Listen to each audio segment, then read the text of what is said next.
The F major chord. The F major chord is particularly difficult, and this is why I'm doing a tutorial just for this chord. The first thing you notice about the F major chord is the fact that you have to cover two strings with one finger. This is done by laying down the finger on its side slightly flat. However, you have to be careful to keep your other two fingers on their tips in order to prevent them touching the strings next to them. If you're having trouble with this, or you're getting dead strings, one of the most important things you need to consider is the position of the thumb. This is often overlooked, but it is really important. One thing I've discovered after 25 years of teaching is that this position isn't fixed. It depends on the person and the mechanics of their hand, length of their finger, width of the fingertips, etc. So you'll need to move your thumb backwards and forwards around the back of the neck until you find the ideal position. Another problem that often arises is the fact that you've got to cover two strings with one finger. Some people have difficulty getting at the right angle. And something that often helps with this can be actually covering more strings than is necessary. Before we do this, it's worth you understanding that only the highest fret played has an impact on the pitch of the guitar. So for example, if you played the first fret, then you leave that finger in place and put your finger on the second fret, play the guitar again, and you'll hear the second fret is the note you hear. Then put your finger on the third fret, so you've now got three fingers down on the guitar. If you were to now take the first and second finger off and play the note, then put them back and play the note, you'll hear they should have no impact at all on the pitch, unless you're bending the strings.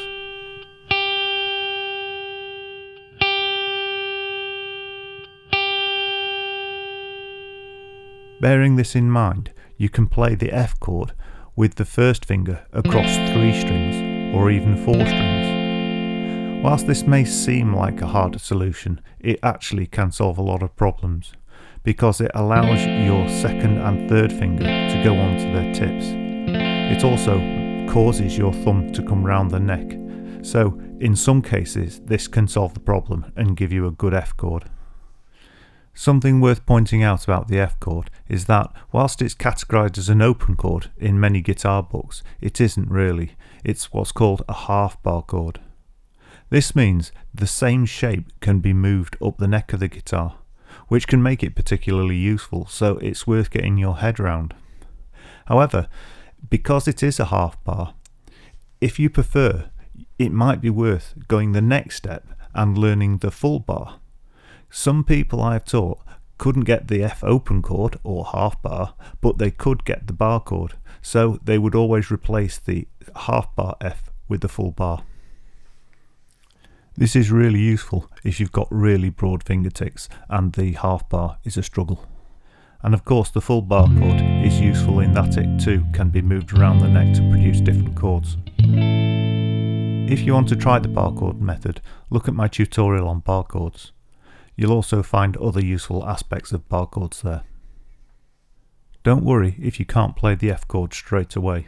It is a difficult chord, and it might take you a few weeks to get it right. Just keep persevering and keep practicing. Most of the time it's just a case of your fingers building up strength and adapting to this new style of play. But you will get it eventually. The next step, once you can play the chord, is to speed it up. And this can only be done with practice.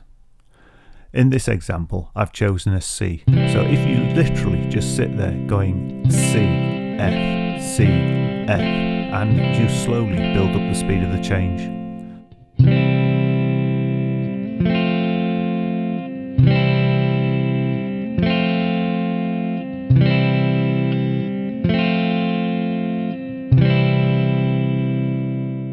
I call this chord push-ups, and I find it a really good, useful way of getting used to changing the chord.